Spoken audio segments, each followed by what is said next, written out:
What you're about to hear sounds unbelievable, but every word of it is true.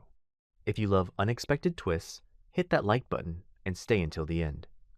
And when you hear the final reveal, tell me, did you see it coming? The mansion smelled of lemon polish and something darker, old money perhaps, or the kind of silence that comes from secrets kept too well. I dragged the heavy vacuum cleaner across marble floors so pristine they reflected the crystal chandeliers above like mirrors, each pass leaving temporary tracks that vanished within seconds. My shoulders ached. My hands were raw from bleach and scrubbing. But I kept moving, kept my head down, kept myself invisible the way I'd learned to do in the 3 weeks since I'd started working here. Just finish the shift, get paid, go home. The mantra had become my lifeline, repeated with each breath, each mechanical movement. I needed this job more than I needed air. The pay was extraordinary, too good, really, which should have been my first warning. But when you're 2 months behind on rent, and the eviction notice is taped to your door like a scarlet letter, you don't ask questions about why a household staff position pays 3 times the market rate. You just show up, work hard, and pray they don't find a reason to let you go. The other staff members didn't talk much. Mrs. Chen, the head housekeeper, communicated primarily in clipped instructions and disapproving glances. The cook, whose name I still didn't know, worked behind a closed kitchen door and emerged only to deliver meals that disappeared into various rooms I wasn't allowed to enter. There were security guards, always security guards, stationed at every entrance, their faces blank, their eyes tracking everything, watching, assessing, judging. I didn't know exactly who owned this place. The staff called him Mr. R. Russo, but always in hushed tones, always with a particular quality to their voices that lived somewhere between respect and fear. I'd never seen him. My shifts were carefully scheduled during hours when the master of the house was apparently away, handling business I suspected had nothing to do with legitimate enterprise. The neighborhood alone told that story. This wasn't just wealth. This was fortress wealth, the kind that came with 12-foot walls, security cameras on every corner, and men in dark suits who carried guns barely concealed beneath expensive jackets. I'd seen enough crime dramas to recognize the signs, but desperation made me willfully blind. I was cleaning the 3rd-floor hallway when I heard it, a sound so soft I almost missed it, beneath the vacuum's roar, a whimper. Small and frightened, like a wounded animal, my hand hovered over the power button. I shouldn't investigate. That was rule number 1. Delivered by Mrs. Chen on my first day. Keep to your assigned areas.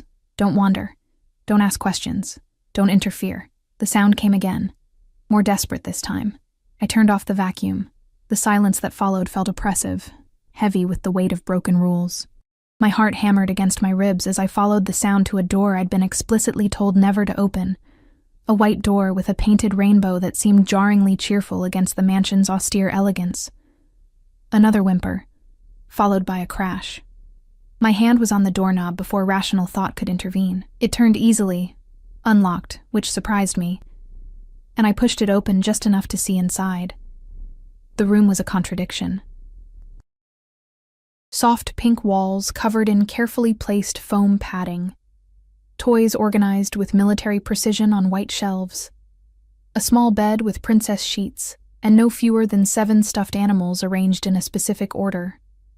Everything clean, everything perfect, everything screaming of a child who lived in a beautiful cage. And in the center of it all, a little girl, maybe 4 or 5 years old, sat on the floor, rocking back and forth with her hands pressed over her ears. Tears streamed down her small face, but she made no sound beyond those occasional whimpers. Around her, scattered puzzle pieces formed a chaotic constellation. The source of the crash I'd heard. She wore a white dress with yellow flowers, pristine except for a small juice stain on the collar. Her dark hair was pulled into 2 neat braids, and her eyes, brown and huge and filled with distress, were fixed on the scattered puzzle pieces with an intensity that made my chest ache. I'd seen this before. Different child, different circumstances, but the same overwhelm, the same silent suffering. "Hey," I said softly, dropping to my knees just inside the doorway, not approaching, not invading her space, just present. That's really frustrating, isn't it, when things don't go where they're supposed to go? She didn't acknowledge me, didn't even glance in my direction. But her rocking slowed incrementally. I hate when that happens, I continued, my voice barely above a whisper. When I'm trying to do something and it all falls apart. Makes my brain feel too loud, you know? Like there's static where thoughts should be. Her hands lowered slightly from her ears. I could leave now.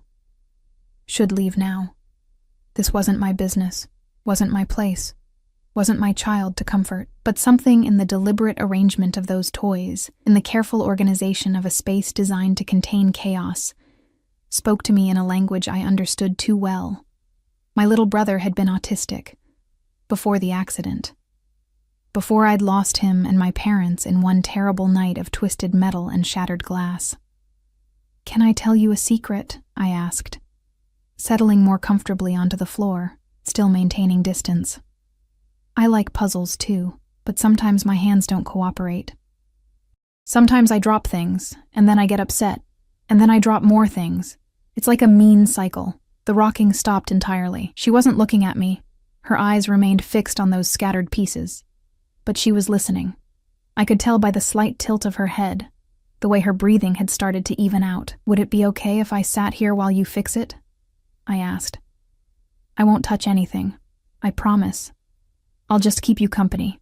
Sometimes it's easier to do hard things when someone's nearby." Silence stretched between us, measured in heartbeats. Then, so slowly I almost missed it, she reached for a puzzle piece. Her small fingers picked it up with careful precision, examined it, then placed it in its correct position with a soft click that sounded like satisfaction. Another piece. Another click. I stayed perfectly still, barely breathing, as she reconstructed her shattered order one piece at a time. The concentration on her small face was absolute, her movements methodical and deliberate. She worked from the outside in, building the frame first before filling the center, a strategy that spoke of routine and practice. When the last piece clicked into place, she sat back and stared at the completed image. A cartoon princess, bright and smiling. Then, for the first time since I'd entered, she turned to look at me. Our eyes met, and something passed between us. Recognition, maybe. Or understanding. The acknowledgement that some people lived in worlds that required translation, and that sometimes, rarely, preciously, you found someone who spoke your language. Her mouth opened, closed, opened again. "Thank you," she whispered, the words barely audible, like they'd been pulled from somewhere deep and rarely accessed. My breath caught. "You're welcome," I managed. She looked at the puzzle again, then back at me, then at the puzzle. Her hands fluttered near her chest, a self-soothing gesture I recognized. You didn't touch." "I promised I wouldn't." "Everyone touches." Her voice carried a weight beyond her years, edged with frustration and resignation. "They say, 'Let me help,' but they don't ask first. They just touch." Understanding crashed over me like a wave. How many well-meaning caregivers had invaded her space with good intentions? How many had tried to help without recognizing that for some children, unwanted help felt like assault? "That must be really hard," I said quietly. "When people don't ask first." She nodded, a jerky movement that sent her braids swinging. "You asked. Because it's your puzzle, your space, your choice." Something shifted in her expression, surprise maybe, or wonder. She studied me with an intensity that felt almost physical, those brown eyes cataloging every detail of my face as if committing me to memory. "I'm Isabella," she said suddenly, "but everyone calls me Bella." "I'm Elena," I replied, smiling despite the fear crawling up my spine. I was definitely breaking rules now. Major rules. The kind that probably got you fired, or worse, in a house like this. "Elena," she repeated, testing the syllables. "You're the new cleaning lady." "I am. I heard you through the door, every Tuesday and Thursday. You hum while you work." She tilted her head. The same song, over and over. Heat crept up my neck. I hadn't realized I'd been humming, hadn't known anyone was listening. It was my brother's favorite song. Humming it makes me feel like he's nearby. Is he dead? The blunt question should have shocked me, but I recognized it for what it was. Not cruelty, but directness. The absence of social filters that made some conversations easier and others impossible. Yes, I said simply. He died 2 years ago. Car accident. I'm sorry. She said it with careful formality, like she'd been taught the appropriate response but didn't quite understand the emotion behind it. Death is permanent. It means they can't come back. That's right. But you still hum his song, so maybe he's still here a little bit. In the song. My eyes burned with unexpected tears. Yeah. Maybe he is. Bella stood up, movements still careful and deliberate, and walked to one of the pristine shelves. She selected a stuffed rabbit, gray with pink ears, and returned, holding it out to me with both hands like an offering. This is Mr. Flops. He helps when I'm sad.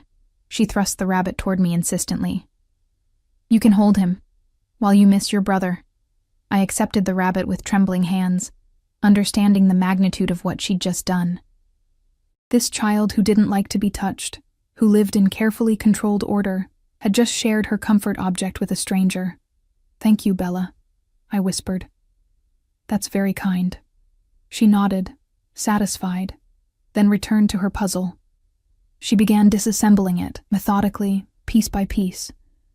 And I realized this was her routine. Build it. Take it apart. Build it again. Order. Control. Predictability. The door exploded open. A woman stood in the doorway, late 30s, beautiful in a harsh way, wearing a designer suit that probably cost more than my annual salary. Her eyes widened when she saw me sitting on the floor, widened further when she saw Bella holding a puzzle piece without distress. What the hell are you doing in here? Her voice cracked like a whip. I scrambled to my feet, clutching Mr. Flops like a shield. I heard. She was upset. This room is off limits. Completely. That was made explicitly clear. She advanced on me, heels clicking against hardwood like gunshots. Mrs. Chen will hear about this. You're finished. Wait. My voice cracked. Please. I was just trying to help. Help? She laughed, the sound devoid of humor. You think you can help? Do you have any idea who this child is? Whose house you're standing in? Miss Sophia, please, get out. Now, before I call security. I moved toward the door, my world crumbling around me. There went my job. My rent. My ability to survive in a city that ate people like me for breakfast. Then, cutting through my spiral of panic, a small voice spoke with crystal clarity. No. Everyone froze. Bella stood beside her completed puzzle, small hands clenched at her sides, her face set with determination I hadn't seen before. No, she repeated, louder this time. Elena stays. She's my friend. She asked first. She didn't touch without permission. She understood about the puzzle. Her voice rose, taking on a desperate edge. She's the only one who understood. Sophia's face had gone pale, then red, cycling through emotions too fast to track. Bella, sweetheart, you don't understand. I understand. Tears spilled down Bella's cheeks, but her voice never wavered. Everyone treats me like I'm broken, like I can't decide things, but Elena asked. She waited. She's the only one who treats me like I'm a person. The words hit like physical blows, each one landing with devastating accuracy. Bella. Sophia tried again. I want Papa, Bella declared, her small body trembling but her voice steady. I want to tell Papa that Elena is my friend and she has to stay. The color drained entirely from Sophia's face. She looked at me with something approaching horror, and I realized, truly realized, what I'd stumbled into. Bella's Papa, Mr. Russo, the man whose name was spoken in whispers. The Mafia boss whose existence I'd been trying not to acknowledge. And I'd just made his daughter speak for the first time in who knew how long, demanding that a rule-breaking maid be allowed to stay. The door at the end of the hallway opened. Footsteps approached, measured, purposeful, carrying an authority that made the air itself feel heavier. A voice like dark velvet and barely restrained violence asked, What's going on here? I turned toward the sound, still clutching the stuffed rabbit, and got my first look at Dante Russo, tall, imposing, wearing a black suit that probably cost more than my car, with dark hair silver-threaded at the temples and eyes like winter storms, gray and cold and assessing. A scar cut through his left eyebrow, and his jaw carried the shadow of stubble that somehow made him look more dangerous rather than less. But it was the aura around him that truly terrified me, the sense that this man had seen death, dealt death, and lost sleep over neither, that he could destroy me with a word, a gesture, a slight inclination of his head toward the security guards who'd appeared flanking him like dark shadows. He looked at Sophia, at Bella, at me. His eyes, those cold, devastating eyes, lingered on the stuffed rabbit in my hands, and something flickered across his face too quickly to identify. "Well?" he said quietly, and the quietness was somehow worse than shouting. "Someone want to explain why my daughter is crying?" The silence stretched like a violin string pulled too tight, ready to snap. I couldn't breathe, couldn't move, couldn't do anything except stand there clutching Mr.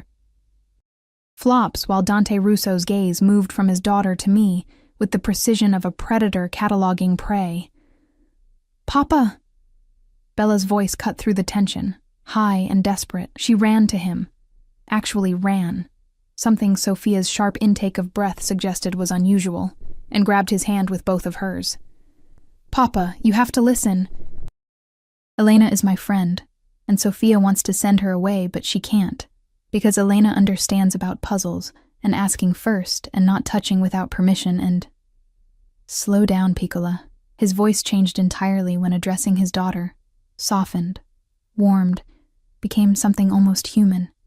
He crouched down to her level, large hands coming up to gently cup her small face. "Breathe. Tell me slowly." I watched the transformation with something approaching awe. This man, this dangerous, terrifying man, handled his daughter with a tenderness that made my chest ache. His thumbs brushed away her tears with infinite care. His entire focus narrowed to her as if nothing else in the world existed. "Elena came when I was upset," Bella said, her breathing evening out under her father's touch. My puzzle fell. All the pieces everywhere, and my brain got loud and I couldn't fix it, and I was scared. But Elena came and she didn't just grab things. She asked if she could sit. She asked if it was okay. She waited for me to say yes. Dante's eyes flickered to me for half a second, assessing, calculating, then returned to Bella. And then I fixed my puzzle, and she told me about her brother who died, and how she hums his song, and I gave her Mr. Flops, because she was sad. Bella's words tumbled out faster now, desperate to make him understand. "She's the first person who didn't treat me like I was broken, Papa. The first one who asked. You have to let her stay, please." The last word cracked, and fresh tears spilled down her cheeks. Something dangerous passed over Dante's face. A flicker of pain, quickly suppressed, replaced by cold assessment. He straightened slowly, his hand never leaving Bella's shoulder, and turned his full attention to me. I'd never felt so exposed in my life. Those gray eyes dissected me layer by layer, stripping away every pretense until I felt naked and vulnerable and terrifyingly small. I wanted to look away, wanted to run, wanted to disappear entirely. But some instinct warned me that showing fear to a predator only made you more interesting prey. So I held his gaze and waited for judgment. "Your name?" His voice was neutral, revealing nothing. "Elena Rossi, sir." My voice shook despite my best efforts. "And you've been working here how long? 3 weeks? Tuesday and Thursday shifts, cleaning 3rd and 4th floors. This room was off limits." It wasn't a question, but I answered anyway. "Yes, sir, I know. I heard Bella crying and I swallowed hard. I couldn't walk away. I'm sorry. I know I broke the rules." "You know what I do?" he asked quietly. "The kind of man I am?" The question felt like a trap. I have suspicions, sir." "Suspicions?" A ghost of something that might have been amusement touched his mouth. "Diplomatic. Your file said you needed this job badly. 2 months behind on rent, no family, no support system. Desperate enough to take a position in a household you suspect is connected to organized crime." Heat flooded my face. Of course he knew. Men like him knew everything. Yes, sir, I said simply. There was no point in lying. Sophia. He turned to the woman still hovering near the doorway. Tell me what happened. All of it. Sophia straightened, smoothing her suit with hands that trembled slightly.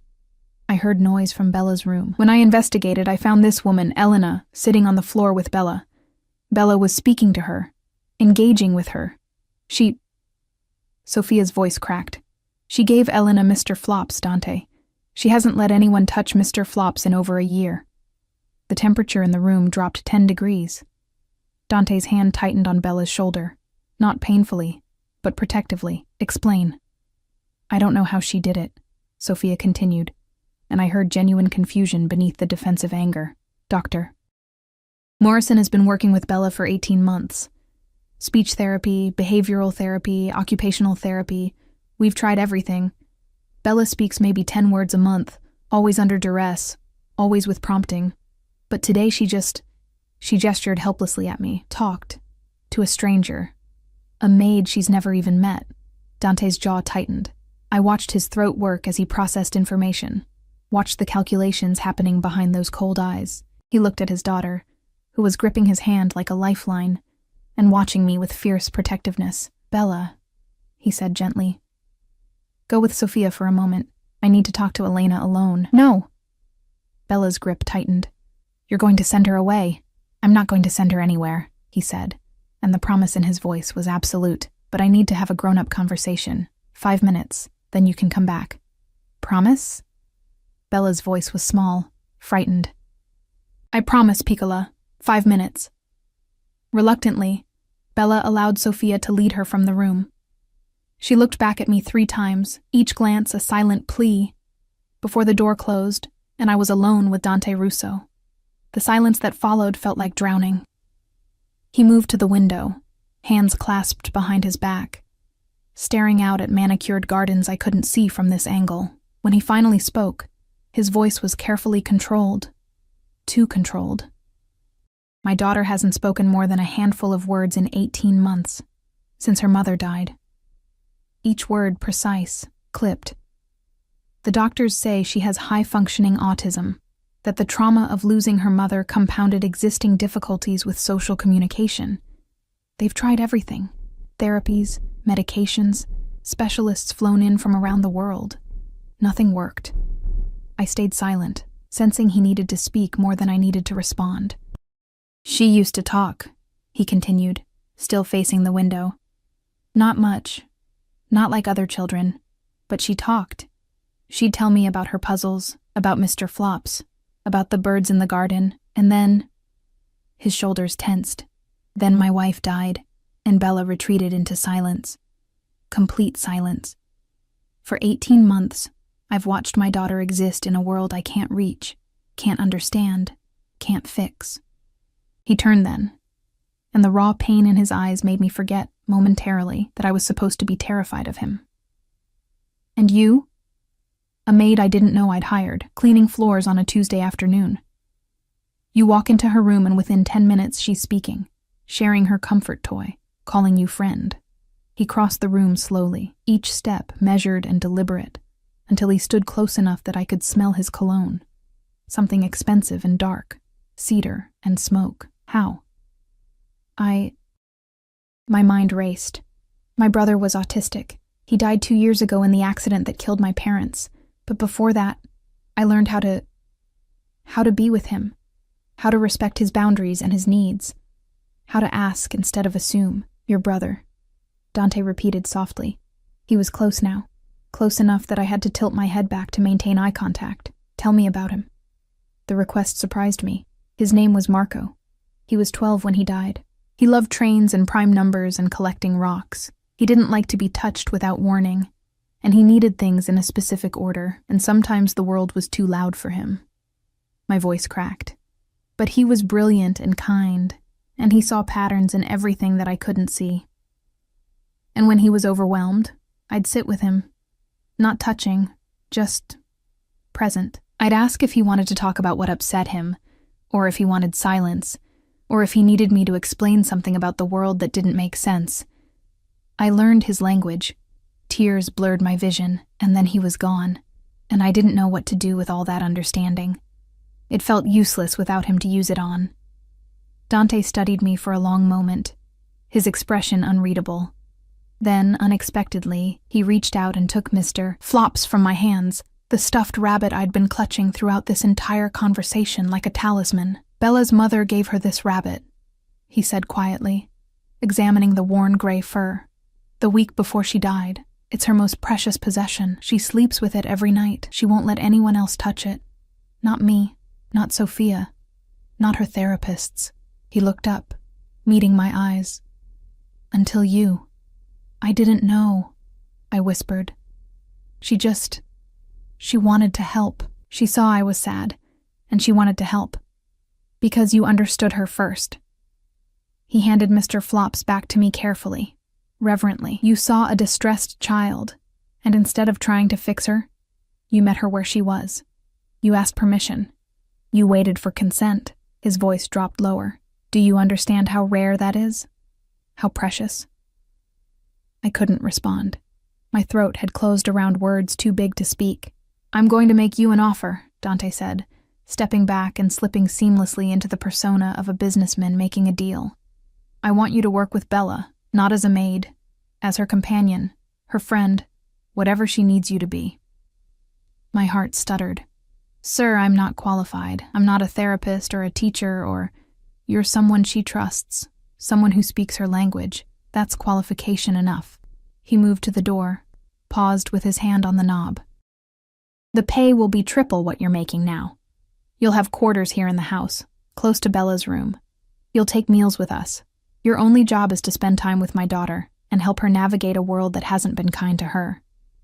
My mind reeled. Why would you trust me with something so important? You don't know me. I could be anyone. A ghost of a smile touched his lips. Dangerous and knowing. Elena Rossi, 26 years old. Degree in elementary education. Abandoned when your parents died and you couldn't afford to finish. Been working minimum wage jobs for 2 years trying to survive. No criminal record. No debt beyond rent. No addictions. No red flags. No one in your life who would miss you if you disappeared. The last word sent ice down my spine.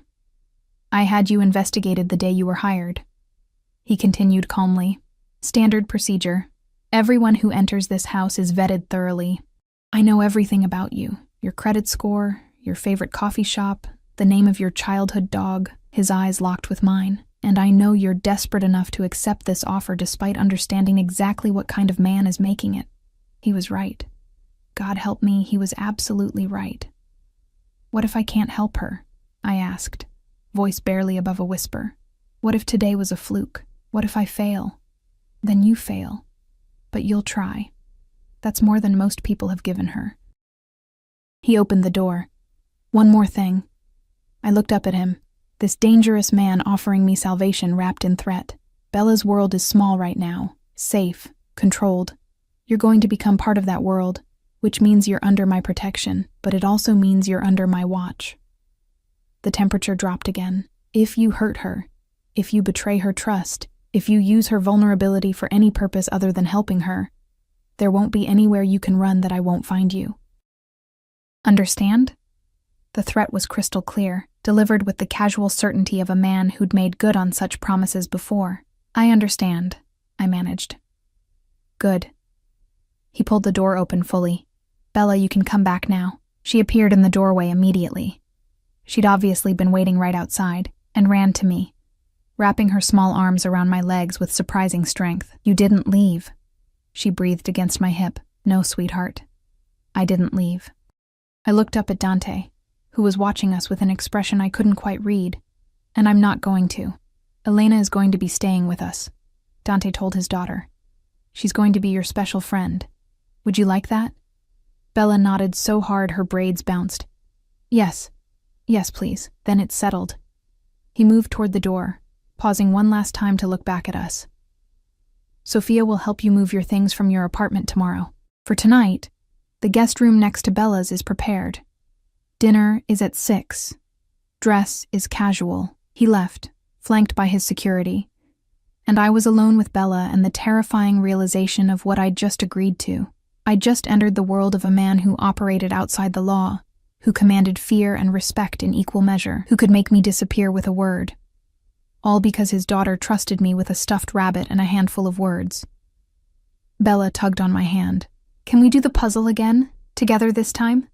I looked down at her hopeful face, at the trust shining in those brown eyes, and felt my last hesitation crumble. "Yeah, sweetheart," I said softly.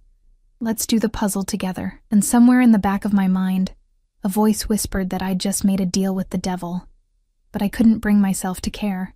The guest room was larger than my entire apartment had been. Cream-colored walls, a bed that could fit 3 people comfortably, and a window overlooking gardens that looked like they'd been manicured by artists rather than groundskeepers. Someone, probably Sophia, had already delivered my few belongings from the apartment I'd never see again. 2 suitcases and 3 cardboard boxes containing everything I owned in the world, looking pathetically small against the room's elegant furniture. I sat on the edge of the bed at 5:30, wearing the only dress I owned that wasn't stained or frayed. A simple navy blue thing I'd bought for job interviews that never went anywhere. My hands trembled as I tried to fasten the clasp of my grandmother's necklace, the only piece of jewelry I'd kept after selling everything else to survive. Dinner at 6. Dress is casual. What did casual mean to a mafia boss? I'd seen Dante in that perfectly tailored suit, had watched the way he moved through the world like he owned every inch of it. My dress suddenly felt cheap, wrong, inadequate, in ways that made my chest tight with anxiety. A soft knock interrupted my spiral. "Come in," I called, expecting Sophia or Mrs. Chen with more instructions, more rules, more ways I could fail. Bella pushed the door open. She changed from her white dress into purple pajamas covered in stars, her dark hair now loose around her shoulders. Mr. Flops dangled from one hand. "Hi," she said softly, hovering in the doorway. "Can I come in?" "Of course." I smiled, gesturing to the bed beside me. "You don't have to ask permission to visit, sweetheart." She padded across the carpet and climbed onto the bed with the careful deliberation of a child who thought about every movement. She sat cross-legged, Mr. Flops in her lap, and studied me with that intense focus I was beginning to recognize as her default setting. "You look scared," she observed. The directness still caught me off guard. "A little," I admitted. "This is all very new. New is scary," Bella agreed. "My therapist says that's normal, that our brains don't like new things because they can't predict them." She tilted her head. "Are you scared of Papa?" I chose my words carefully. "Your Papa is very powerful." "That can be intimidating." "Intimidating means scary but polite," Bella translated, and I had to suppress a smile. "People are scared of Papa. I hear them. The security guards, the people who visit, even Sophia sometimes, their voices change when he's there." "Does that bother you?" She considered this, her small fingers stroking Mr. Flops's worn ears. "Sometimes. Because they don't see what I see. They see scary Papa who makes decisions and tells people what to do. But I see Papa who reads me stories and checks under my bed for monsters and cries in his office sometimes when he thinks no one can hear." The image cracked something open in my chest. "He loves you very much, I know." She said it simply. "Absolutely. Mama loved me too, before the cancer took her away." Her voice remained steady, clinical almost, but her fingers tightened on the rabbit. "Everyone says I should be sad, that I should cry more. But sometimes I can't cry even when I want to. The feelings are too big and they get stuck." I understood that too well. Feelings don't have a right way to work. However you feel them is okay. That's what Papa says too. She looked up at me. "You and Papa use the same words sometimes, different words than other people." Before I could respond, another knock. This one firmer, more authoritative. "Bella? Elena?" Sophia's voice carried through the door. "Dinner is ready. Mr. Russo is waiting." Bella slid off the bed and held out her hand to me. "Come on, I'll show you the way." I took her small hand, letting her lead me through corridors I was still learning, down a grand staircase I'd only cleaned but never descended, into parts of the house I'd been specifically told to avoid. The dining room was smaller than I'd expected. Intimate, really. with a table that could seat 12 but was set for only 4. Dante stood at the head of the table, still in his suit, but with the jacket discarded, and his sleeves rolled up to reveal forearms corded with muscle and marked with scars I tried not to stare at. He'd been reading something on his phone, but looked up when we entered. His eyes swept over me, a quick, assessing glance that made me painfully aware of every flaw in my appearance, but all he said was, "Elena, please, sit." He gestured to the chair at his right hand. Bella immediately claimed the seat next to mine, and Sophia took the chair across from us with the stiff posture of someone performing an unpleasant duty. A man I didn't recognize began serving food, some kind of pasta with a cream sauce that smelled divine. I waited until everyone else had been served, watching the others for cues about protocol and expectations. "You don't have to wait for permission to eat," Dante said, a hint of amusement in his voice. "This isn't a formal dinner, Elena. Just family. Family." The word felt presumptuous applied to me, but I picked up my fork anyway. Bella had a specific way of eating, separating the different elements on her plate, eating each component completely before moving to the next. No one commented on it, and I noticed the way Dante had positioned himself so he could see her without obviously watching, monitoring without hovering. "How was your afternoon?" he asked his daughter. "Good. Elena and I did 3 puzzles. Then we read a book about butterflies. Did you know there are over 20,000 species of butterflies?" Bella's words came faster when discussing topics she loved, and they taste with their feet. "Their feet, Papa. Can you imagine?"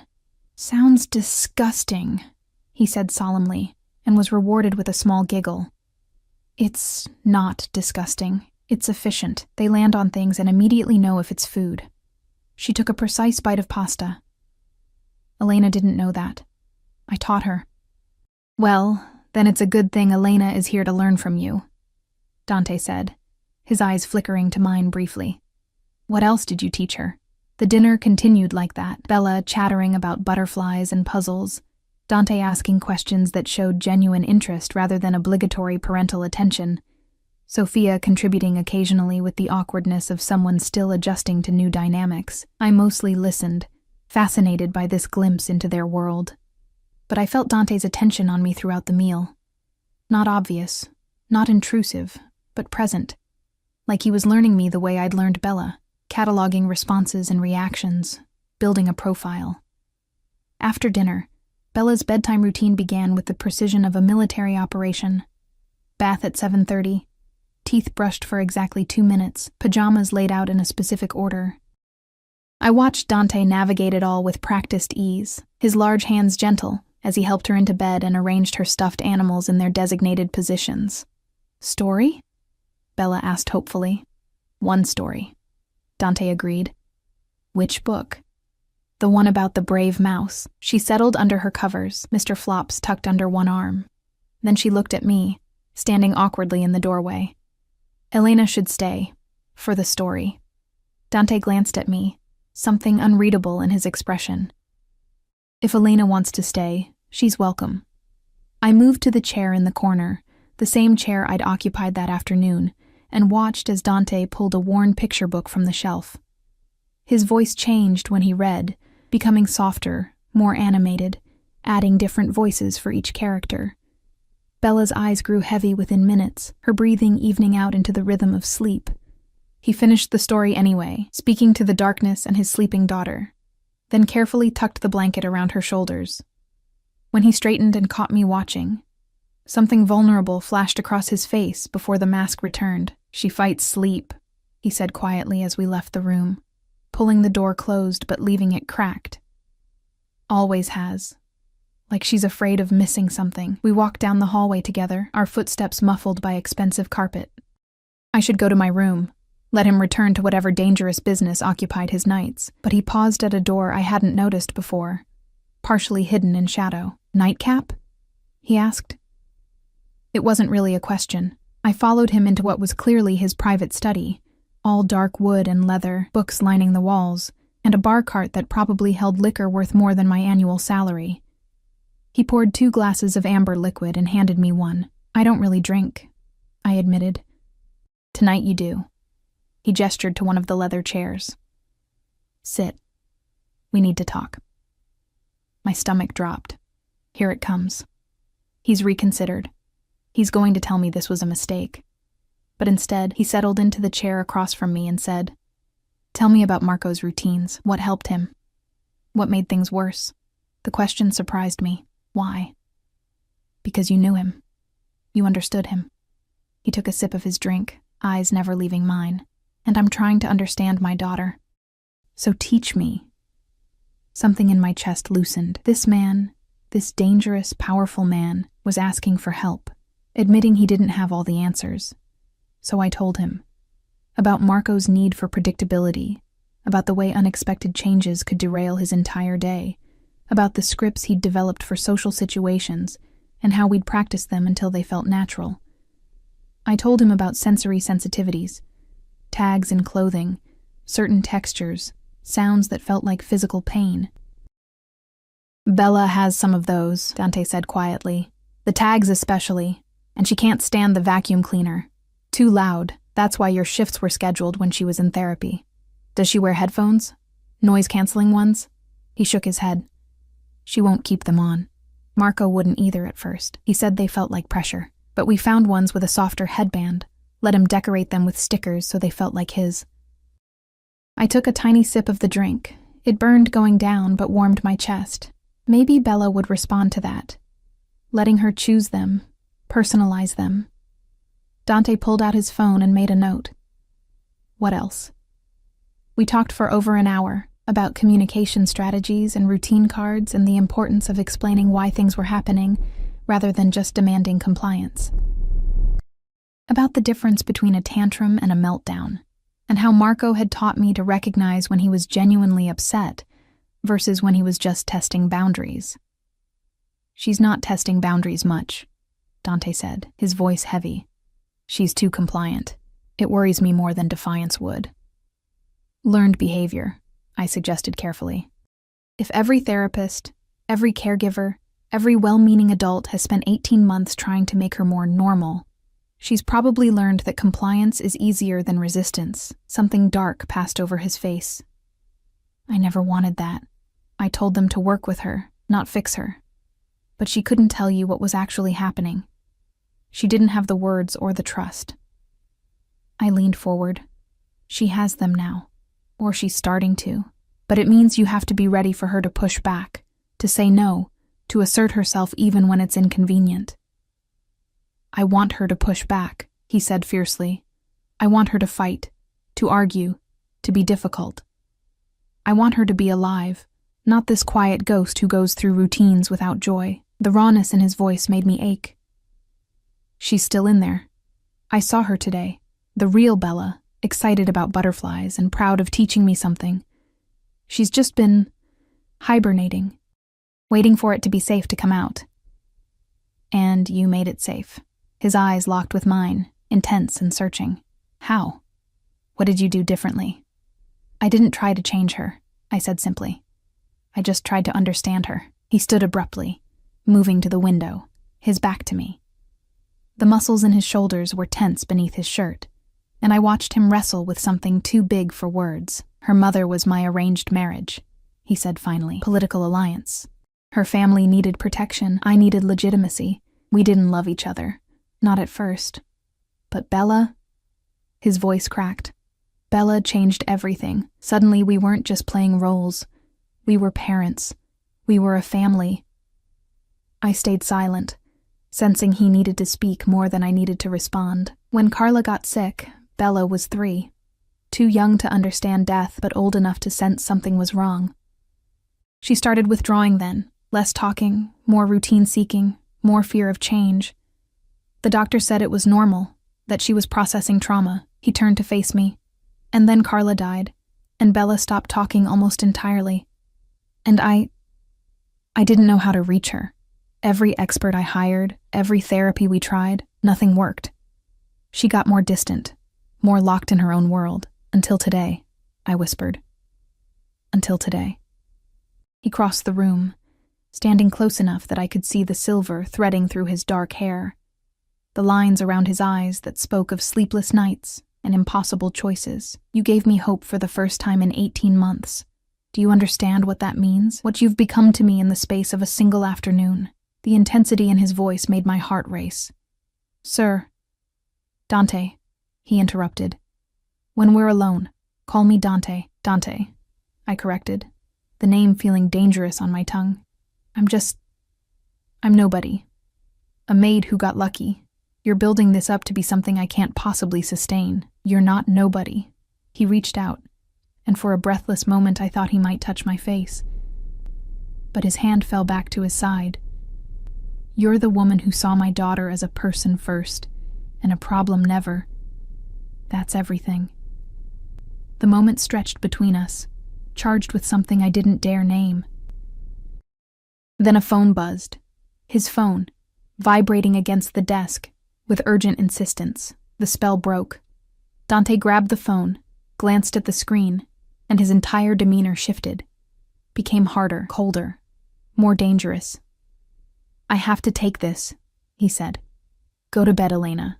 Tomorrow you start officially. Sophia will go over the schedule. He was already moving toward the door, the phone to his ear, speaking in rapid Italian that I couldn't follow.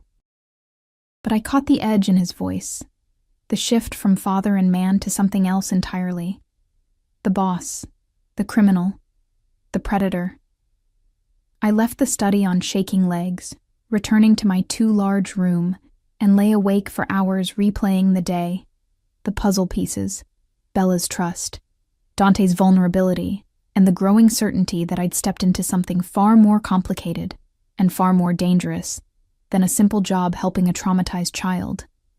But as I finally drifted toward sleep, clutching my grandmother's necklace like a talisman, I couldn't bring myself to regret it, not when Bella's voice echoed in my memory. You're my friend. Not when Dante had looked at me like I'd given him back something he'd thought lost forever. Not even when my rational mind screamed that this would end in tears and blood and heartbreak. I'd made my choice when I opened that door. And for better or worse, there was no going back. 3 weeks passed in a rhythm I'd never experienced before. Structured yet fluid, challenging yet strangely peaceful. My days revolved entirely around Bella, and I discovered that understanding her patterns was like learning a new language, one where silence spoke volumes and small gestures carried the weight of paragraphs. We established routines, breakfast at 8, always the same foods arranged the same way on her plate. Then an hour of what I called free time, but what was really Bella teaching me about her world, the precise way she organized her toy collection, the patterns she saw in everything from carpet designs to cloud formations, the stories she created with her stuffed animals that followed complex rules only she understood. Afternoons were for what Sophia still insisted on calling therapy sessions, though I refused to use that term. We did puzzles, read books, went on walks through the garden where Bella would catalog every bird and insect with scientific precision. She spoke more each day, not constantly, not like neurotypical children, but enough to tell me when something bothered her, enough to share excitement about discoveries, enough to ask questions about the world that often left me scrambling for answers. Why do people lie? She asked one afternoon as we sat by the fountain, watching koi fish trace endless circles through the water. I considered the question carefully. Sometimes because they're scared. Sometimes because they think the truth will hurt someone. Sometimes because they want something they can't have honestly. Papa lies. She said it matter-of-factly, without judgment. People call and he says things that aren't true. I can tell because his voice changes. Gets harder. My stomach tightened. Your papa's job is complicated. Sometimes he has to say things that keep people safe, even if they're not completely true. Like how you told me the medicine would taste like strawberries, but it really tasted like metal and fake sweetness. I winced. Yeah, like that. I'm sorry I lied about that. It's okay. She dropped a piece of fish food into the water, watching the koi swarm. You lied because you wanted me to take the medicine. You were trying to help. That's different than lying to hurt someone. The complexity of her moral reasoning constantly surprised me. You're right. Intention matters. Does Papa's lying hurt people? The question felt like walking through a minefield. I don't know, sweetheart. That's something you'd have to ask him. I can't ask him. It would make him sad. She looked up at me with those two old eyes. He thinks I don't notice things, but I notice everything. I just don't always know what to do with what I notice. Before I could respond, my phone buzzed. The expensive one Dante had given me on my third day, with only 5 numbers programmed in. His was the first. The message was brief. My office. Now. I have to go talk to your papa, I told Bella. Will you be okay here with Mrs. Chen for a bit? She nodded, already refocused on the fish. Mrs. Chen appeared as if summoned. She probably had been, via some invisible security network. And I made my way through the house to a wing I'd never entered before.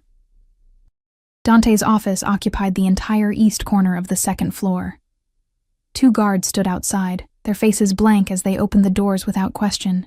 Inside, the space was larger than my entire childhood home had been. All dark wood and leather, windows overlooking the estate, and technology that probably cost more than most people's houses. Dante stood at the window, his back to me, phone pressed to his ear. He spoke in Italian, rapid fire and harsh, and even without understanding the words, I recognized anger in his tone. He ended the call and turned. He looked different than I'd seen him before.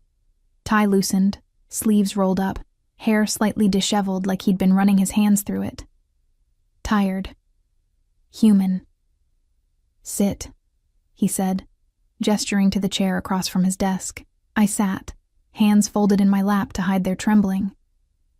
He didn't sit. Instead, he paced, 3 steps to the window, 3 steps back, like a caged animal testing the bars. I got a call today, he said finally, from Dr. Morrison, Bella's therapist. My stomach dropped. Is something wrong? She wanted to schedule another evaluation. Said it had been 3 weeks since their last session, and hospital protocol requires monthly check-ins for patients like Bella. He stopped pacing, fixing me with those storm-gray eyes.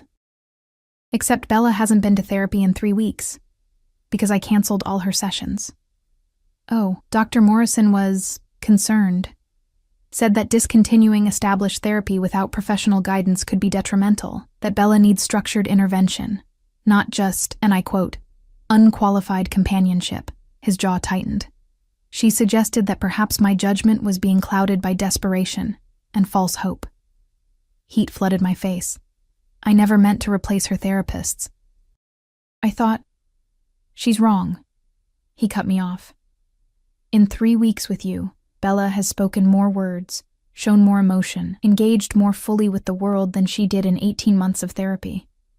He leaned against the desk, arms crossed. But Dr. Morrison isn't wrong about everything. You're not a trained professional. You don't have credentials or certifications or letters after your name. I know that, I said quietly. I never claimed to be, which is exactly why you're better. He pushed off the desk, resuming his pacing. Bella doesn't need someone trying to fix her or normalize her or make her fit into boxes she was never meant to fit in. She needs someone who sees her, understands her, meets her where she is. He stopped in front of me. She needs you. The intensity in his voice made my breath catch. But I can't defend that decision to doctors and social services and everyone else who thinks they know what's best for my daughter without giving them something more concrete than she likes Elena better. He ran a hand through his hair, messing it further. So I'm sending you back to school, I blinked. What? Online degree program, child development with a specialization in autism spectrum disorders. Accelerated track. You can finish in 18 months if you're dedicated. He pulled a folder from his desk and handed it to me. Tuition covered. All materials provided. You'll study during Bella's rest time and after she's in bed. I opened the folder with shaking hands. Registration forms, course catalogs, a letter of acceptance to a prestigious university I'd never dreamed of attending. I can't. This is too much. It's not nearly enough, he interrupted. You've given me my daughter back. This is the least I can do. But why? If I'm already helping Bella, why do I need credentials? His expression darkened. Because people are starting to talk. Questions are being asked about the live-in companion with no qualifications caring for the daughter of a man with my reputation. He moved closer, and suddenly I could smell his cologne, feel the heat radiating from him. I need to protect you. And the best way to do that is to make you untouchable professionally. Protect me from what? From social services who might decide Bella needs to be in a facility. From business rivals who might use you to get to me. He hesitated. From questions you shouldn't have to answer. The implication hung heavy between us. Questions about his business, about where his money came from, about the things that happened in the parts of his life I didn't see. Dante, please. The word was quiet, almost vulnerable. Let me do this. Let me give you something that's yours, that no one can take away. An education. A future. Options. I looked at the papers in my hands, at this gift wrapped in protection and guilt, and something else I didn't dare examine too closely. Okay, I whispered. I'll do it. Something in his expression eased. He returned to his desk, putting professional distance between us once more. Good. Classes start next week. Sophia will help coordinate your schedule. I stood to leave, but his voice stopped me at the door. Elena? I turned back. Thank you. He said it simply, but the weight behind the words was enormous. For everything you've done for Bella, for everything you're doing for her, for staying. The vulnerability in his voice made my chest ache. I'm not going anywhere. People always say that. His smile was bitter, until they see who I really am. What I really do. I know what you do, I said quietly. I'm not stupid. The security, the secrecy, the way people react to your name, I know. Do you? He stood, moving around the desk. Do you know about the businesses I control? The people who answer to me? The things I've done to maintain power in a world where showing weakness means death? No, I admitted, and I don't want to know, because it doesn't change what matters. Which is that you love your daughter, that you read her bedtime stories and check for monsters under her bed. That you're trying so hard to be what she needs even when you don't know how. I met his eyes. That's who you really are. The rest is just the rest. He crossed the distance between us in 3 strides, stopping close enough that I had to tilt my head back to maintain eye contact. His hand came up, hovering near my face, and I felt myself lean into the almost touch like a flower toward sunlight. You're too good for this world, he said roughly. Too good for my world. Maybe your world needs more good people in it. It would destroy you. But his hand moved closer, and I felt the brush of his knuckles against my cheek. Feather light, almost imagined. This life destroys everything soft and beautiful. I'm stronger than I look. I know. His thumb traced my cheekbone. That terrifies me more than anything. The moment stretched, charged with possibility and danger in equal measure. I should step back, should maintain professional distance, should remember that he was my employer, and I was here for Bella, and mixing those things was a terrible idea. But I didn't move. Neither did he. The door burst open. We sprang apart like guilty teenagers as Sophia entered, her expression tight with disapproval. Sir, the meeting with the Castellano family has been moved up. They'll be here in 20 minutes. Dante's mask slammed back into place, all vulnerability erased. Fine. Have security sweep the grounds again. I want extra men on the perimeter. Already done. Sophia's eyes flickered to me with something approaching accusation. Should Elena be present for this meeting? No. His voice was cold, distant. Elena, return to Bella. Don't let her come downstairs until I give the all clear. The dismissal stung, but I understood it. Whatever business meeting was about to happen, I had no place in it. Didn't want a place in it. I left without another word, returning to find Bella exactly where I'd left her, still watching the koi with rapt attention. Is Papa angry? She asked without looking up. No, sweetheart. He's just busy with work. Angry busy or scared busy? The distinction surprised me. What's the difference? Angry busy means his voice gets hard and he doesn't smile. Scared busy means his voice gets quiet and he checks on me more. She finally looked at me. Which kind? I thought about Dante's expression, about the way he'd touched my face like I might break. Scared busy, I think. She nodded as if this confirmed something. Bad people are coming. He always gets scared busy when bad people come. A chill ran down my spine. How do you know bad people are coming? Because the guards change. More of them. And they wear their guns on the outside instead of hiding them. She said it so casually, so matter-of-factly. It's okay. Papa always keeps us safe. I pulled her closer, wrapping an arm around her small shoulders. Through the window, I could see black cars pulling up the driveway. Expensive vehicles with tinted windows. Men emerged wearing suits that couldn't quite hide the weapons beneath. Bella pressed against my side, her body tensing. Will you stay with me until they leave? Always, I promised. I'll always stay with you. We sat by the fountain as dangerous men entered the house below, and I wondered, not for the first time, what exactly I'd gotten myself into. But Bella's small hand in mine felt like an anchor, and Dante's words echoed in my mind. You've given me my daughter back. Whatever came next, whatever darkness lurked in the shadows of this beautiful house, I'd made my choice. I was staying. The meeting lasted 3 hours. I knew because I watched the clock on Bella's wall, counting each minute like a prayer while she played with her blocks and pretended not to notice my tension. The house felt different during those hours, charged with an energy that made the air thick and hard to breathe. Even the security guards stationed outside Bella's door seemed more alert, their hands resting on weapons that were no longer concealed. When the black cars finally pulled away, I felt something in my chest unclench. Bella looked up from her blocks. They're gone now. Papa will come check on us soon. He always does after the bad people leave. She was right. 10 minutes later, a soft knock preceded Dante entering the room. He looked exhausted, lines around his eyes deeper, shoulders carrying weight that hadn't been there this morning. But when Bella ran to him, his face transformed into something softer. Hey, Piccola. He scooped her up despite her being almost too big for it. Were you good for Elena? Always good, Bella said seriously. We watched the fish and played blocks, and Elena taught me a new word, fortitude. It means being brave when things are hard. His eyes found mine over her head, and something passed between us. Understanding, gratitude, something warmer that made my skin flush.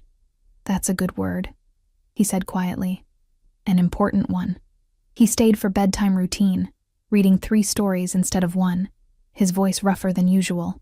When Bella finally drifted off, he lingered by her bed, watching her sleep with an expression that made my heart ache. Dante? I whispered from the doorway. He looked up and I saw it, the cracks in his armor, the weight of whatever had happened in that meeting. Walk with me. It wasn't a request. I followed him through the house, past security guards who nodded respectfully, into his private study. But instead of pouring drinks or settling into chairs, he led me out onto a balcony I hadn't known existed. The night air was cool, carrying the scent of jasmine from the gardens below. The estate stretched before us, manicured lawns and careful lighting creating an illusion of peace. They want Bella, he said without preamble. My blood turned to ice. What? The Castellanos. They think she's leverage, think they can use her to control me, to force my hand in business dealings. His hands gripped the balcony railing until his knuckles went white. They suggested an arranged marriage. Bella to their youngest son when she comes of age. Called it an alliance, called it protection. She's 5 years old, I breathed, horror flooding through me. Age doesn't matter to men like them. They see a child as an investment, a tool. His voice was deadly quiet. They see what I see, that she's my weakness, the one thing in this world I'd burn everything to protect. What did you tell them? That I'd die before I let them touch her. He turned to face me, and I meant it. But threats only work when backed by power. And the truth is, Elena, I'm not invincible. There are people in this world who would love to see me fall, who would use my daughter to make it happen. I moved closer, close enough to touch if I dared. So what do we do? We? His laugh was bitter. There is no we in this, Elena. You're a civilian. You shouldn't even be having this conversation. But I am having it, because Bella is my responsibility too. I lifted my chin. You hired me to help her, to protect her. That doesn't stop when dangerous men come calling. You don't understand what you're saying. He grabbed my shoulders, his grip firm but not painful. These people don't play by rules. They don't care about innocence or morality or any of the things that make you who you are. If they think you matter to me, if they think you matter to Bella, they'll use you without hesitation. Then don't let me matter, I said, even as my heart screamed the opposite. Keep me at a distance. Make sure no one thinks I'm anything more than hired help. It's too late for that. His hands slid from my shoulders to frame my face, and the tenderness in the gesture contradicted his harsh words. You matter to Bella. You've become part of her world, part of her healing. Which means you matter to me, which means you're in danger. I'm not afraid. You should be.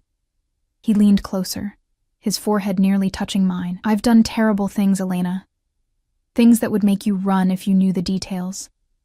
I've hurt people, destroyed families, built an empire on blood and fear. That's who I am. That's what I do. And you're also the man who cries in his office when he thinks no one can hear. I whispered. The man who reads bedtime stories in different voices and checks for monsters under the bed. You're both, Dante. And I see both. You see what you want to see, he said roughly. You see the good because you're good. But there's so much darkness in me, Elena. So much that would consume you. Maybe I'm tired of being safe. The words escaped before I could stop them. Maybe I'm tired of living small, of accepting scraps, of being invisible. Maybe I want something real, even if it's dangerous. His breath hitched. Don't say things like that. Why not? Because it makes this complicated? It's already complicated, Dante. It's been complicated since that first day when Bella called me friend and you looked at me like I'd hung the stars. Elena, I'm not asking for forever. I'm not asking for promises or guarantees or fairy tale endings. My voice shook, but I kept going. I'm just asking to be here, to help Bella, to be part of something that matters. You matter, he breathed. God help me. You matter more than you should. More than is safe for either of us. The distance between us evaporated. I didn't know who moved first. Maybe both of us. Maybe neither. Maybe we were always going to end up here. His lips found mine, and the kiss was nothing like I'd imagined. Not gentle, not sweet. Desperate and hungry, and edged with something that tasted like goodbye.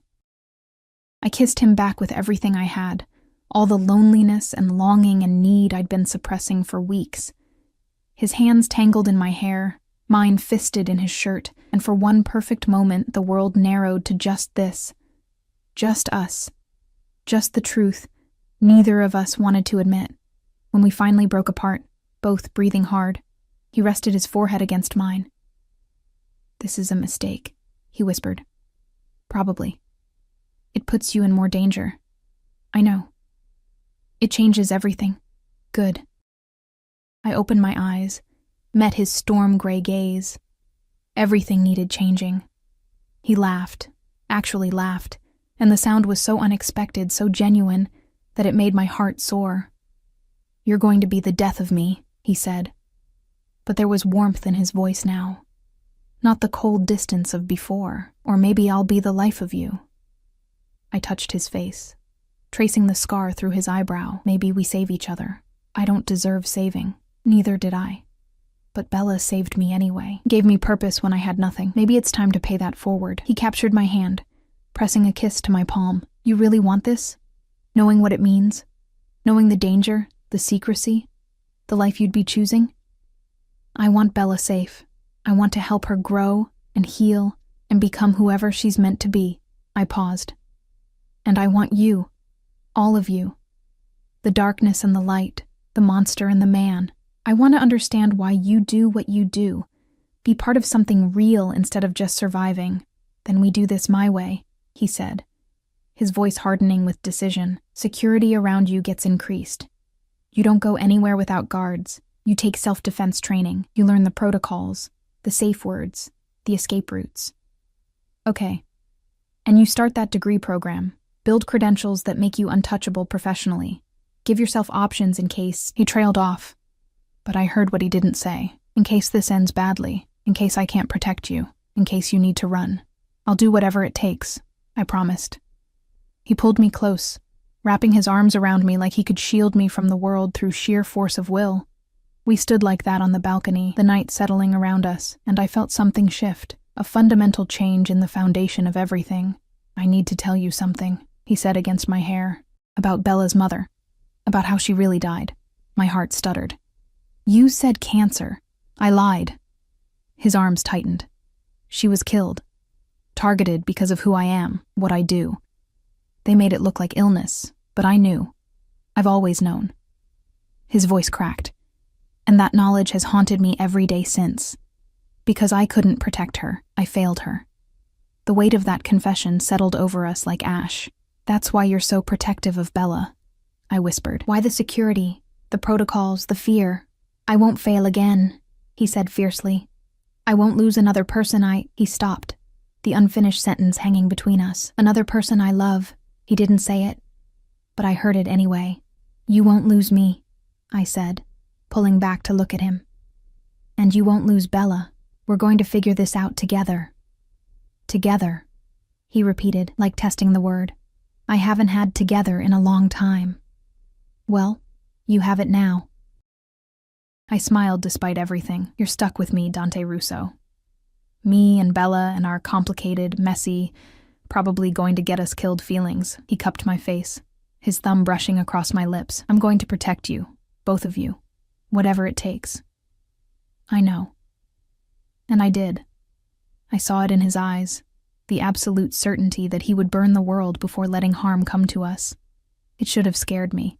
Maybe it did. But it also made me feel safer than I'd ever felt in my life.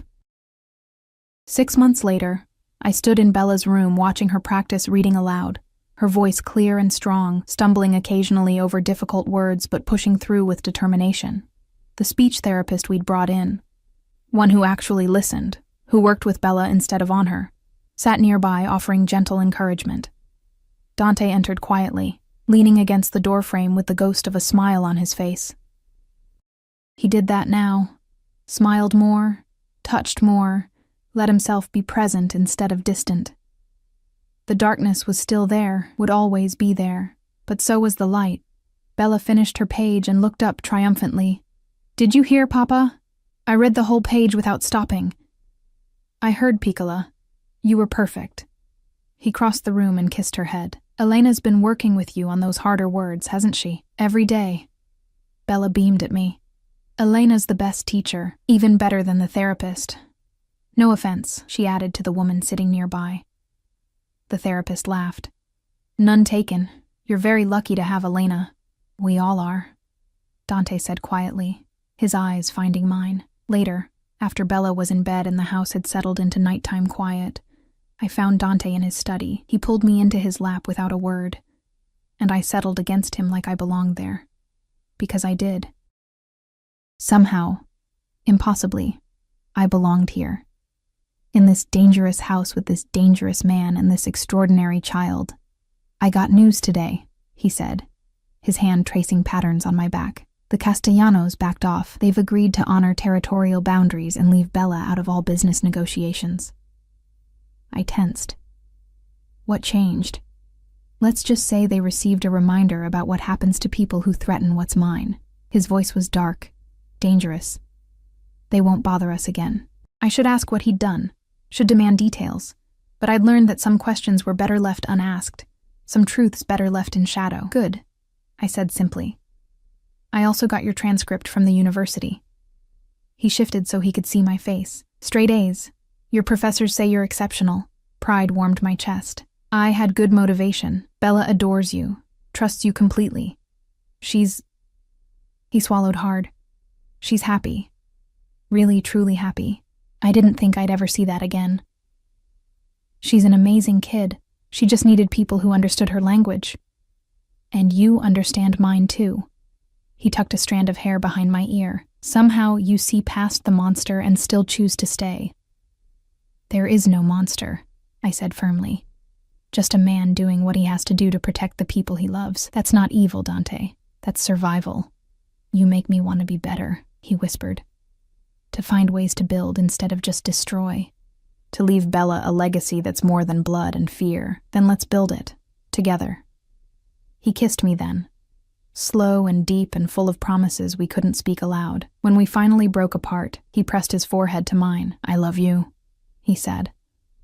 "I've loved you since that first day when you sat on Bella's floor and treated her like a person instead of a problem. When you saw past her silence to the brilliant, beautiful girl underneath.